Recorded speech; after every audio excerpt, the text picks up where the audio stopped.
Why was she the only one who saw it coming? Grace Donnelly stood behind the counter of the Mason Mug Cafe, sleeves rolled back, hands steady as she poured coffee for the man with the service dog. The health inspector watched from across the room, clipboard in hand, expression cold. Her boss stood in the doorway, silent. She knew what was coming. 6 years of loyalty about to vanish in a single sentence. But she didn't hesitate, didn't look away. She handed the veteran his coffee, met his eyes, and gave him the smallest nod.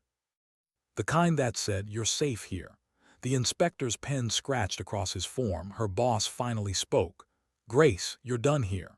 She didn't cry, didn't argue, just untied her apron, hands shaking only slightly, and walked toward the door, not because she broke a rule, but because she refused to break a promise. What no one in that cafe knew, what even her boss didn't know, was that Grace Donnelly wasn't just a cafe manager. She was a former Navy SEAL intelligence operator who'd spent 8 years in places most people couldn't pronounce, doing things most people couldn't imagine. And the veteran she just served, he wore the same burden she carried, the one that doesn't show on the surface, the one that never fully heals. She stepped outside into the Georgia morning, sunlight too bright, air too calm. For a moment she just stood there, breathed. Somewhere inside, a part of her was still back in that briefing room in Virginia, the one where they told her she was too soft for field operations, too empathetic, too emotional. They were wrong then, and they were wrong now. Because what Grace understood, what she'd always understood, was that strength isn't about being hard. It's about refusing to let the world make you cold. The cafe sat on the edge of downtown Mason, Georgia, 15 minutes from Fort Benning. Oak-lined sidewalks, American flags on every third porch, a hardware store that hadn't changed its paint color since Reagan was president. The kind of town that looked peaceful because good people worked hard to keep it that way. Grace had moved here after Michael died. Staff Sergeant Michael Donnelly, killed in action 6 years ago in Helmand Province. She didn't talk about it much. Didn't need to. His photograph hung above the register, not in uniform but in jeans and flannel, holding a coffee mug outside the cafe's front door. Taken 2 weeks before his final deployment. He never came home. Grace never remarried, never even tried. She'd poured her grief into the Mason mug, not to escape it but to build something out of it, something that mattered. And over time the cafe became more than a business. It became a sanctuary. Veterans found their way there, drawn by word of mouth, by instinct, by the quiet understanding that this was a place where they could sit without performing, where they could be seen without being fixed. Every Wednesday at 9 a.m. she hosted Heroes Hour. It started with 3 regulars: her father-in-law Ben, a retired Marine drill instructor; Ralph, a Vietnam vet who rarely spoke; and Louisa, a former Army nurse whose laugh sounded like wind chimes. Over time, the circle grew. Desert Storm, Iraq, Afghanistan. They came because Grace made space for them, not just at tables but in the world. Remembered names, birthdays, deployment blackout dates. She knew who liked their eggs over hard and who hadn't touched coffee since they got back from Fallujah. She made space for silence, especially the kind that came with invisible wounds. And every time someone walked in with that look, the one that said, "I'm not sure I belong anywhere anymore," she'd pour them a cup, sit down across from them, and say the same thing she always said. "This is a place to be seen, not fixed, to sit, not perform." They'd nod, shoulders easing, and for an hour, maybe 2, they'd feel human again. But that Wednesday morning, the one where everything changed, started like all the others. The bell over the door jingled, regulars filed in, coffee brewed, the cafe filled with quiet chatter and the warm hum of belonging. Then Ray McMillan walked in, late 50s, ex-Marine recon. He didn't talk much, didn't stay long, but he came. That meant something. Shadow, his black lab German Shepherd mix, never left his side. The dog wore a bright red vest, service dog, do not pet. Grace gave Ray a small wave. "Table by the windows open." He nodded, murmured thanks, guided Shadow to the far corner. Then the air shifted. The front door swung open and in walked a man in a navy blazer, pressed slacks, and an expression allergic to joy. He carried a clipboard like it was a weapon. His name tag read, Logan Prescott, State Health Inspector. Grace greeted him politely. "Can I help you find something?" "An inspection," he said flatly. unannounced. He moved through the space with surgical detachment, tapping surfaces, checking labels, pulling open refrigerator doors, and then he saw Shadow. He stopped mid-step. "That animal," he said loudly pointing, "is in violation of state health code. No animals permitted where food is served." Heads turned, conversations died. Grace stepped out from behind the counter, careful not to raise her voice. "He's a registered service dog. Ada law permits his presence here." Prescott frowned, scanning the room like he was looking for backup. "I don't care what vest he's wearing. Animals carry dander, saliva, hair. This is a food hazard. Unless you want this cafe shut down, that dog goes." Ray stiffened in his chair. His hand gripped the coffee cup like it might fall. Shadow didn't move. Just looked up at Ray and waited. Grace took a slow breath, said the words she knew she couldn't take back. "I won't ask a veteran to leave, and I won't ask his service dog to leave either. You're welcome to write your report, but you'll do it knowing you tried to humiliate a man who served this country in front of the very people he served to protect." Prescott's jaw clenched. From across the cafe, someone muttered, "Damn right." But it didn't matter. Because standing in the doorway now was Deborah Lyall, regional manager for the Mason Muggs parent company. She'd arrived early for a routine check-in, just in time to see it all. Her eyes were wide, her tone was ice. "Grace Donnelly, you've just violated a direct health compliance policy in front of a state inspector. Pack your things, you're terminated." The room went silent. Grace didn't flinch, didn't look away. She just nodded once, untied her apron and set it on the counter, walked past Ray's table, stopped, placed her hand on his shoulder for just a second. "You stay as long as you need." Then she walked out the door. What no one in that room knew, what even Grace didn't fully understand yet, was that someone had filmed the whole thing. A regular sitting in the back corner, phone out, recording. And before the morning rush was over, that video would be uploaded, shared, viewed thousands of times, and the ground beneath the Mason Mug Cafe would begin to shake. Had anyone ever stood up for her like that? Grace sat in her car in the parking lot, hands on the steering wheel, engine off. She wasn't crying, wasn't angry, just still. The kind of still that comes after explosions, after the smoke clears and you're left standing in the wreckage wondering how you got there. She'd felt this before, in Kandahar, in Baghdad, in places where one decision separated life from death. She'd been trained to stay calm under pressure, to make the hard call and live with it. But this wasn't war. This was home. And somehow, that made it hurt more. Her phone buzzed, then again. Then again, she glanced at the screen, text messages, dozens of them from people she knew, people she didn't. The video was already spreading. She watched it once, just once. Saw herself standing there, voice steady, refusing to back down. Saw Ray's face, the way his hand trembled around that coffee cup. Saw the moment the manager fired her. And somewhere deep inside, she felt something she hadn't felt in years. Pride, not the loud kind, the quiet kind.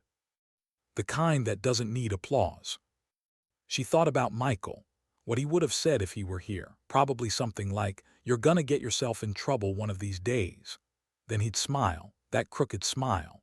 The one that said he was proud of her anyway. She missed that smile, missed him, missed the version of herself that existed before she learned what it meant to lose someone, before she understood that some wounds don't close, they just become part of who you are.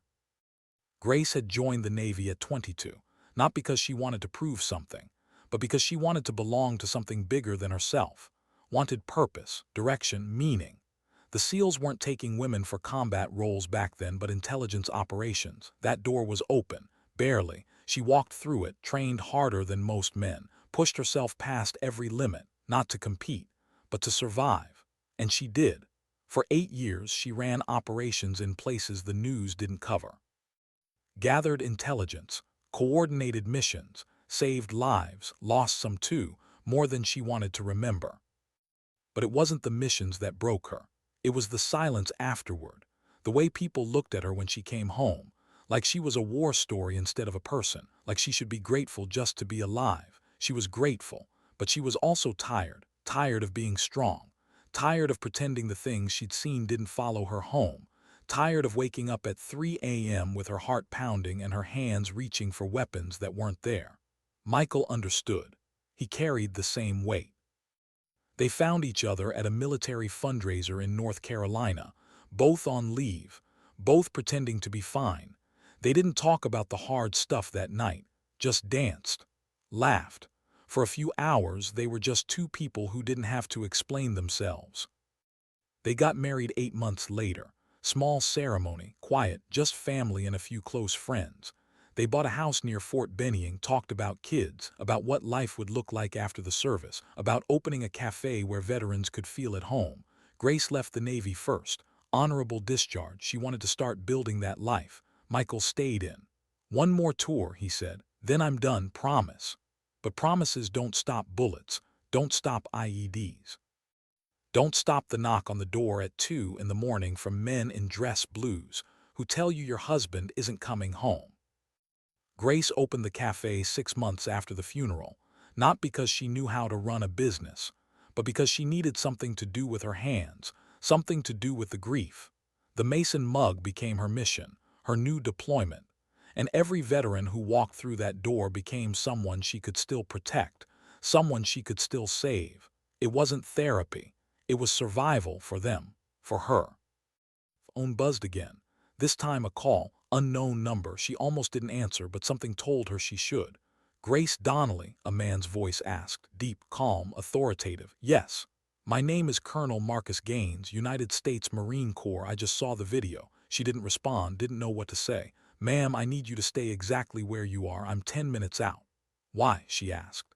Because what you did in that cafe this morning, that wasn't just kindness, that was courage. And courage like that doesn't go unanswered. He hung up. Grace sat there, phone still pressed to her ear, trying to process what just happened. 10 minutes later, she heard them before she saw them. The low rumble of diesel engines, the crunch of gravel under heavy tires. She looked up. 4 military Humvees rolled into the parking lot, slow and deliberate like a convoy moving through hostile territory. They stopped in formation. Doors opened. And out stepped Colonel Marcus Gaines in full dress blues, medals gleaming, posture rigid. Behind him a dozen Marines, some in uniform, some in civilian clothes, all standing at attention. Grace got out of her car, stood there uncertain as the colonel approached. He stopped 3 feet in front of her, saluted, sharp, clean. She didn't know what to do, hadn't worn a uniform in years, but instinct kicked in. She saluted back. The colonel lowered his hand, extended it toward her. Grace Donnelly, former petty officer first class, Naval Special Warfare, 8 years of service, 3 commendations, honorable discharge. She shook his hand, stunned. How do you? I know Ray McMillan, he said. Served with him in Fallujah, good man, saved my life once. When I saw that video, saw what you did for him, I made a few calls, found out who you were, what you've been doing here. He gestured toward the cafe. You've been running a mission, ma'am, you just didn't call it that. Grace didn't know what to say, didn't trust her voice. The colonel nodded toward the cafe entrance. Mind if we go inside? I think there's a conversation that needs to happen. She nodded. They walked toward the door together, the Marines falling in behind them. And as they entered the Mason mug, Grace fired, the cafe still full of shocked faces. The room went silent. Then someone started clapping, slow at first. Then louder. Then everyone joined in. Ray stood up, tears streaming down his face, shadow beside him. And for the first time in 6 years, Grace Donnelly felt like she was exactly where she was supposed to be. Could one person really change everything? The applause still echoed in Grace's ears as Colonel Gaines stood in the center of the cafe, addressing the room like it was a battalion formation. His voice carried authority, but there was something else underneath, respect. My name is Colonel Marcus Gaines, and I'm here because of a video that's been seen by over 200,000 people in the last 2 hours. Silence. Every eye on him. That video shows a woman, a veteran, standing up for one of our own, not because it was easy, not because it was safe, but because it was right. He turned to face Grace.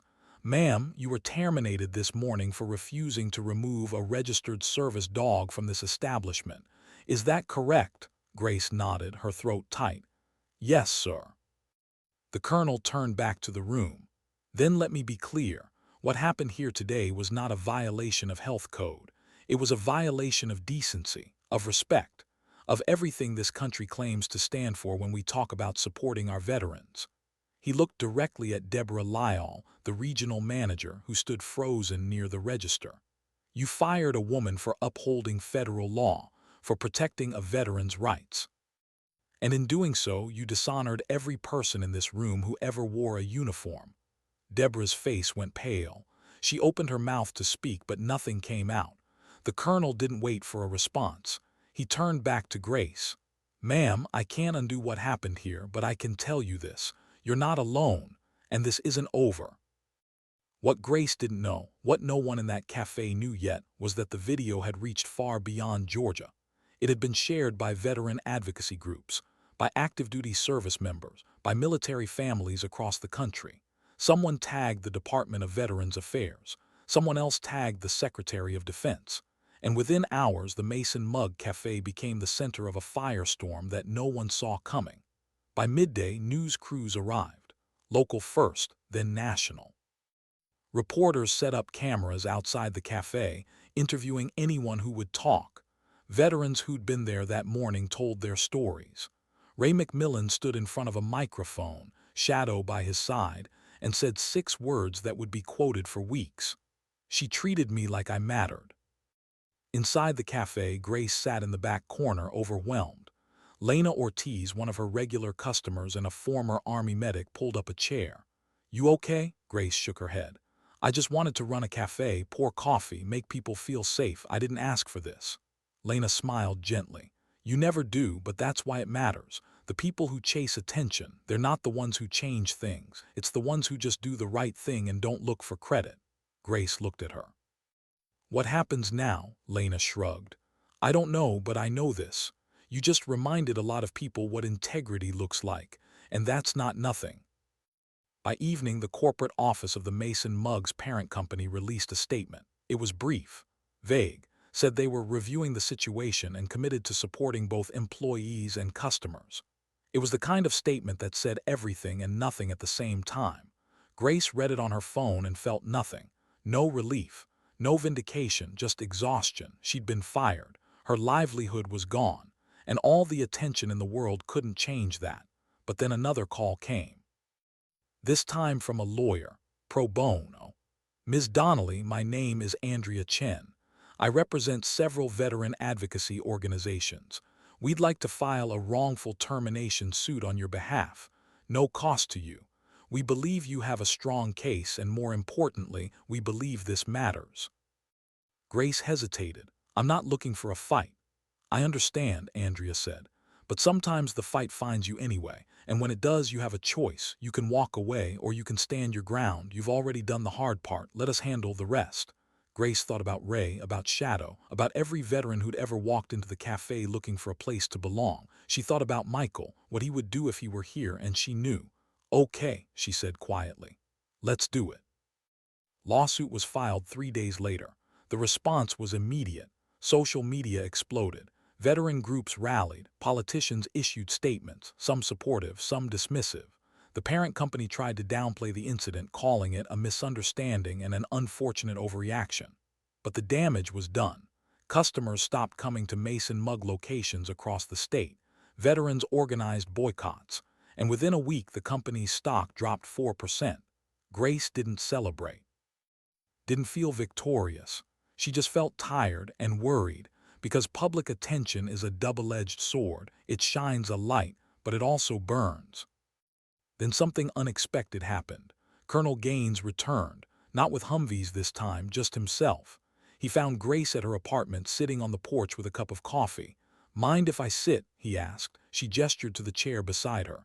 They sat in silence for a moment, watching the evening settle over the town. Finally, the colonel spoke. "I've been thinking about this cafe of yours, about what you built here, and I have a question." Grace looked at him. "What kind of question?" "What if it didn't have to end?" She frowned. "I don't understand. You've been running an unofficial veteran support network out of a cafe for 6 years. You've created a model that works, not because of policy, not because of funding, but because you understand something most people don't. Veterans don't need to be fixed. They need to be seen." He leaned forward. "The VA has been trying to figure out community reintegration for decades. They throw millions at programs that don't work because they're designed by people who have never lived it. But you lived it and you've been doing it right all along. Grace shook her head. I'm just one person, I can't. You're not one person anymore, the colonel interrupted. That video, it's been seen by over 3 million people. You've become a symbol. And whether you wanted that or not, you have a platform now. The question is, what are you going to do with it? Grace stared at him. What are you suggesting? I'm suggesting we turn this into something bigger, a pilot program. Veteran-run wellness centers modeled after what you built here. Coffee, community, no bureaucracy, no red tape, just people who understand taking care of people who need to be understood. Grace felt something stir inside her. Hope, fragile, uncertain, but real. You think that's possible? The colonel smiled. Ma'am, I watched you stand up to a corporate manager and a state inspector to protect a man and his dog. If you can do that, you can do anything. And in that moment, Grace Donnelly realized something. She'd been running from her past for 6 years, trying to build something new, something safe. But maybe the mission wasn't over. Maybe it was just beginning. What if everything she'd lost was leading her somewhere she couldn't yet see? Grace stood in the parking lot of an old community center on the outskirts of Mason, Georgia. The building was nothing special, single-story, faded brick, windows that needed cleaning, but it was available, affordable, and most importantly, it was big enough. The Department of Veterans Affairs had fast-tracked a pilot program, 6 months, federal funding, minimal oversight. The goal, create a replicable model for veteran wellness centers across the country. And Grace Donnelly, former cafe manager with no formal qualifications, was about to run it. She should have been terrified, but she wasn't. She was ready. Colonel Gaines stood beside her, clipboard in hand, running through logistics. We've got approval for 3 full-time staff positions: mental health liaison, administrative coordinator, and you as program director. Grace raised an eyebrow. Program director, that's a fancy title for someone who used to pour coffee. The colonel smiled. You didn't just pour coffee, you built a community. There's a difference. He handed her the keys. This place is yours. Do what you did before. Just do it bigger. The first week was chaos. Grace hired Lena Ortiz as the mental health liaison, not because Lena had a degree in counseling, though she did, but because she understood what it meant to come home from war and not recognize yourself in the mirror. Together, they painted walls, set up furniture, hung photos of veterans from the cafe, made the space feel less like an institution and more like home. The grand opening was quiet. No press, no politicians, just a sign on the door that read, "Welcome. You're safe here," and one by one they came. Ray McMillan was the first. He walked in with shadow, looked around, and said 4 words, "This feels like us." Others followed, veterans from the cafe, new faces who'd heard about the place through word of mouth, active duty soldiers on leave, military spouses carrying burdens no one talked about, and Grace did what she'd always done. She listened, made coffee, made space. No one was turned away. No one was asked to prove they deserved to be there. The only rule was simple: respect yourself and respect others. Everything else was negotiable. But it wasn't easy. Some days the weight of other people's trauma felt unbearable. Grace would go home at night, sit on her porch, and wonder if she was doing enough, if she was helping or just enabling, if she was making a difference or just delaying the inevitable. One night Lena found her there, sat down without asking. "You're carrying too much," Lena said gently. Grace didn't look at her. "I'm fine." "No, you're not, and that's okay, but you can't pour from an empty cup." Grace finally turned. "What if I don't have anything left to pour?" Lena smiled sadly. "Then we find it together. That's what this place is about, right? No one does it alone." Months passed. The center grew, not in numbers but in depth. Trust was built slowly. One conversation at a time, one cup of coffee at a time. The VA sent evaluators, bureaucrats in suits who didn't understand why there were dogs under tables or why no one wore name tags or why the programming looked more like people sitting around talking. Grace didn't try to explain. She just let them watch. And after a week, one of them pulled her aside. "This shouldn't work," he said. "But it does." "Why?" Grace thought for a moment. "Because we're not trying to fix anyone, we're just trying to be human together." The evaluator wrote his report, recommended expansion, and suddenly the pilot program wasn't so small anymore. The Department of Defense wanted to replicate it at 5 other bases. Veteran organizations wanted to partner. Foundations offered funding. And Grace, who just wanted to run a cafe, found herself sitting in conference rooms explaining community reintegration models to people in expensive suits. It was surreal, overwhelming. And somewhere deep inside, she felt like a fraud. Who was she to be doing this? She didn't have a PhD, didn't have a background in social work. She was just a woman who lost her husband and didn't know what else to do with the grief. But then something happened that reminded her why she started. A young woman walked into the center one afternoon. Early 20s, marine uniform, eyes hollow. She stood in the doorway like she was deciding whether to run. Grace walked over slowly, didn't push, just waited. Finally, the woman spoke. "Is this the place where?" She trailed off, couldn't finish. Grace nodded. "Yeah, this is the place." The woman's shoulders dropped, relief, exhaustion. "I don't know what I'm supposed to say."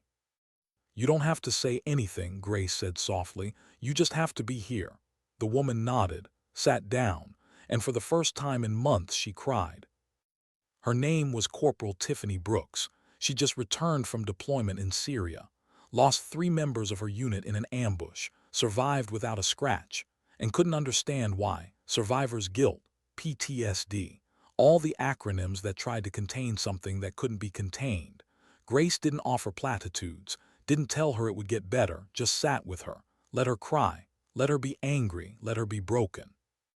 And when Tiffany finally looked up, eyes red and swollen, she said the thing Grace had been waiting to hear. "I don't want to die. I just don't know how to live anymore." Grace understood because she'd been there too, after Michael died, after she left the Navy, after the nightmares stopped letting her sleep and the silence stopped feeling safe. She'd stood on that same edge, didn't jump, but stood there. And the only thing that pulled her back was the belief, fragile, barely there, that maybe there was still something worth building, something worth protecting. So she told Tiffany the truth. "You don't have to know how to live right now. You just have to get through today, and then tomorrow, and then the next day. And eventually, one of those days, you'll wake up and it'll hurt a little less. Not because the pain goes away, but because you learn how to carry it." Tiffany came back the next day, and the day after that, started volunteering, helping set up chairs, making coffee, talking to other veterans who looked as lost as she once did. And slowly something shifted, not a cure, not a fix, just a slow, steady movement towards something that looked like hope. Grace watched it happen, watched Tiffany find purpose in the same place she had, and realized that maybe this wasn't about her at all. Maybe it never was. Maybe she was just the bridge. The one who stood between the before and the after, between the war and the world, between the person they used to be and the person they were still trying to become. One evening, as Grace locked up the center, Colonel Gaines called. "I've got news," he said. "Good or bad?" "Good. The program's been approved for national expansion. 25 locations, full funding for the next 3 years. Grace leaned against the door, phone pressed to her ear, trying to process what he just said. 25. You built something people need. Now we're going to make sure more people can find it. She should have been thrilled, but all she felt was weight, more responsibility. More people counting on her, more chances to fail. "What if I can't do this?" she asked quietly. The colonel's voice softened. "Then you do what you've always done. You ask for help, you build a team, you trust the people around you, and you remember why you started." Grace nodded, even though he couldn't see her. "Okay. Okay? Yeah, let's do it." And just like that, the mission expanded. Why do the hardest battles always happen when the cameras are gone? 6 months into the expansion, Grace stood in her office at the Mason Center, staring at a wall covered in paperwork. Grant applications, progress reports, budget projections. The bureaucracy she'd tried to avoid had found her anyway. She'd hired an administrative coordinator, Marcus Chen, a former Army logistics officer who understood how to navigate red tape. But even with help, the weight was crushing. Running one center was hard. Overseeing 25 felt impossible. And somewhere in the process, Grace realized she was losing the thing that mattered most: connection. She wasn't pouring coffee anymore, wasn't sitting with veterans, wasn't listening to their stories. She was answering emails, attending meetings, justifying line items on spreadsheets. And every day she felt further from the mission, further from Michael, further from the version of herself that knew why this mattered. One night she broke down, not loudly, not dramatically, just sat at her desk, head in her hands, and let the tears come. Lena found her there, walked in without knocking, pulled up a chair. Didn't say anything, just sat. After a long silence, Grace finally spoke. "I don't know if I'm helping anymore, or if I'm just playing the game." Lena nodded slowly. "You know what I learned in the army. There's always a gap between the mission and the machine. The mission is why you started. The machine is what happens when it gets big, and if you're not careful, the machine swallows the mission." Grace looked at her. "So what do I do? You remember why you started, and you protect it, even if it means saying no to things that look like progress." Grace wiped her eyes. "They want me to do a TED Talk, a documentary, a book deal. Everyone wants the story, but no one wants the work." "Then give them the work," Lena said simply. "Show them what it actually takes, the boring parts, the hard parts, the parts that don't fit into a 12-minute viral video." Grace took that advice to heart. The next time a media outlet reached out, she said yes, but on her terms. They could film at the center, talk to veterans, show the reality, no staged shots, no scripted moment, just the truth. The documentary aired 3 months later. It wasn't polished, wasn't inspiring in the traditional sense. It showed Grace exhausted, showed veterans struggling, showed the slow, unglamorous work of healing, and it resonated more than anything glossy ever could. Because people recognized something real in it, something honest. The response was overwhelming. Donations poured in. Volunteers signed up. Other cities wanted to start their own centers. But this time Grace was ready. She built a training program, a handbook, a support network. And most importantly, she made it clear this wasn't about replicating her. It was about replicating the principles: dignity, respect, community. The rest was up to them. But even with growth, there were setbacks. One center in Colorado closed after 6 months. Funding issues, leadership conflicts, the usual reasons programs fail. Grace took it hard, felt responsible. Colonel Gaines had to remind her that failure is part of the process. "You can't save everyone," he said, "and trying to will kill you." She knew he was right, but knowing and accepting are different things. Another challenge came from an unexpected place. Auditors arrived at the Mason Center. Clipboards, suits, questions. They examined logs, interviewed staff, tested everything from the coffee filters to the water temperature. At the end of their review, one inspector looked Grace in the eye and asked, "What certifications do you hold that qualify you to counsel veterans?" Grace didn't blink.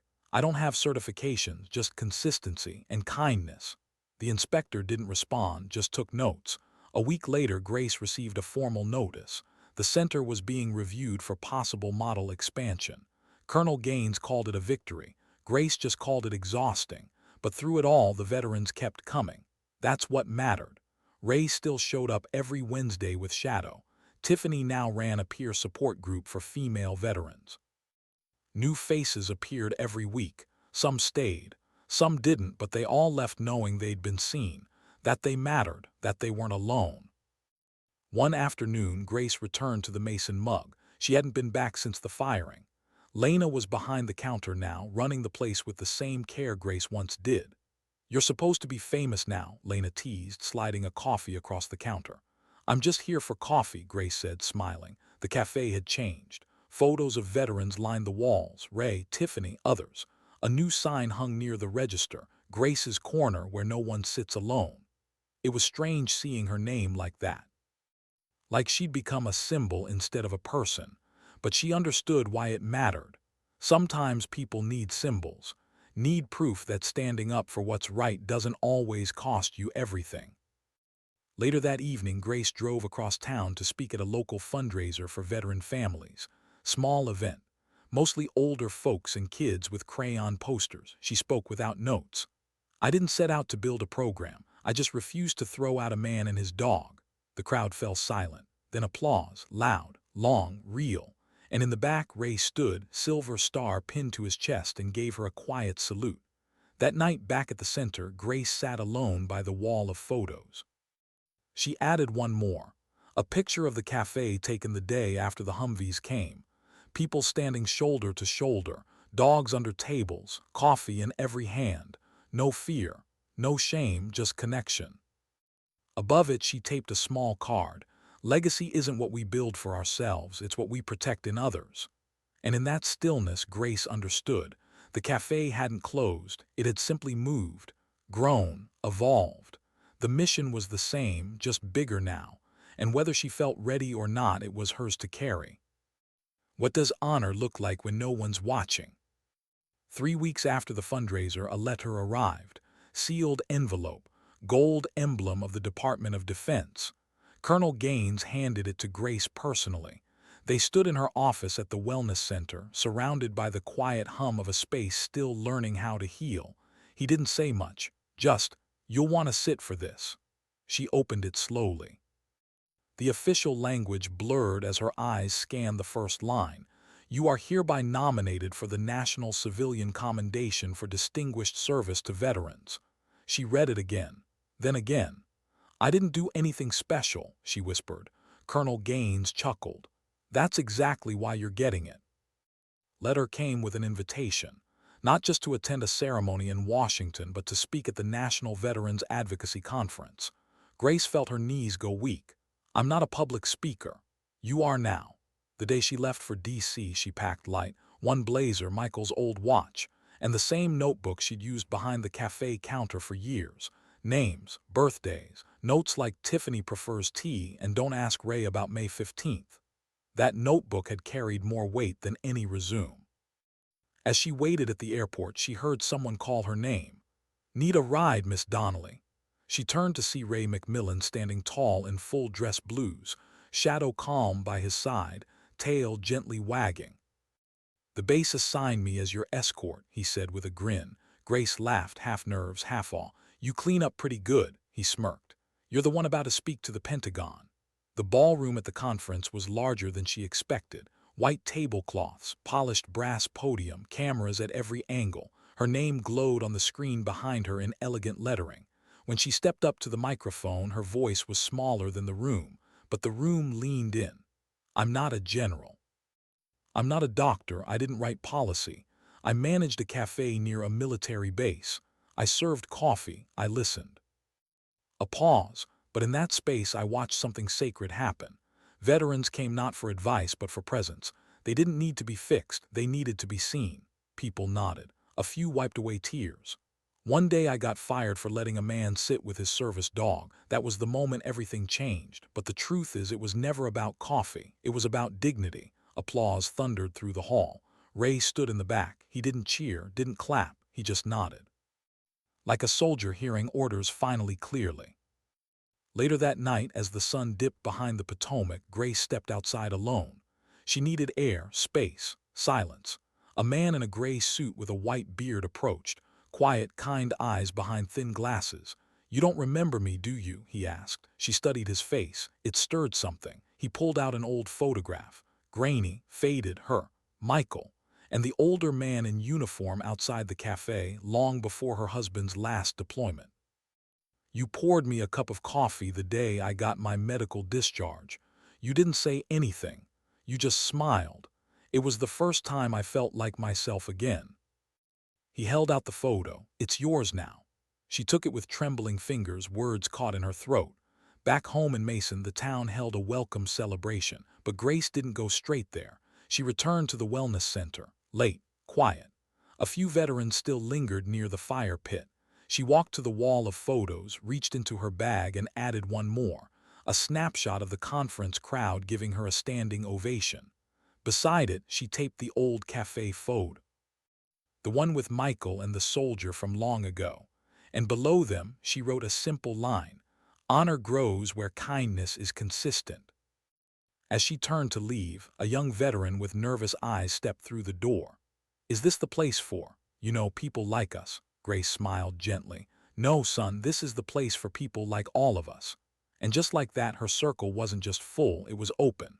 Over the following months, Grace stepped back from the day-to-day operations. Not because she wanted to leave, but because she understood something crucial. The mission couldn't depend on one person. It had to grow beyond her. She trained new directors, built systems, created sustainability, and slowly she let go, not of the work, but of the need to control it. She still visited the centers, still poured coffee, still sat with veterans who looked lost, but now she did it as one voice among many, not as the founder, not as the leader, just as someone who understood, and that felt right. One evening, Lena found her sitting alone in Grace's corner at the Mason mug. "You thinking about retiring?" she asked. Grace shook her head. "Just thinking about what comes next." "And what's that?" Grace smiled. "I don't know yet, but I know it'll find me." They sat in comfortable silence, watching the sun set through the cafe windows, the space that had started it all, the place where she'd been fired for doing the right thing, the place that taught her the most important lesson she'd ever learn. Sometimes dignity doesn't speak. It simply acts. Grace thought about all the veterans she'd met, all the stories she'd heard, all the lives that had touched hers. She thought about Michael, about the dreams they'd built and the ones she'd built alone. She thought about the cafe, the center, the program, the expansion. And she realized something profound. She hadn't been building a legacy. She'd been honoring one. Michael's, the veterans, her own. Every cup of coffee poured, every silent moment shared. Every time she chose kindness over compliance, dignity over convenience, she'd been carrying forward something bigger than herself. The world moves fast, too fast sometimes. People are overlooked, dismissed, forgot. But Grace Donnelly proved something important. That one person standing firm in a single moment can create ripples that reach further than anyone imagines. She didn't wear a uniform anymore, didn't hold rank, but she upheld something sacred. And in doing so, she reminded everyone who witnessed it that honor isn't earned once, it's defended daily, in the quiet choices, in the unglamorous moments, in the spaces between noise and action. Grace's story asks us to pause, to look around, to notice the people we walk past without seeing, to ask ourselves, would I have stood up like she did? Have I ever kept quiet when I should have spoken? Have I ever chosen convenience over courage? These aren't comfortable questions, but they're necessary ones. Because the world doesn't change through grand gestures alone. It changes through small acts of courage repeated over and over until they become who we are. Grace Donnelly didn't set out to be a hero. She just refused to be a bystander. And maybe that's the most powerful thing any of us can do. Years from now, when people tell this story, they might focus on the firing, the video, the Marines, the centers, but those who knew her, really knew her, will remember something else. The way she made you feel seen. The way she held space for pain without trying to fix it. The way she proved that strength doesn't require volume. That power doesn't require position. That sometimes the strongest stand doesn't come with a salute. It comes with a cup of coffee, a steady hand, and the quiet conviction that dignity matters more than comfort. And that legacy, the one built in small moments, is the one that lasts. Sometimes dignity doesn't speak, it simply acts.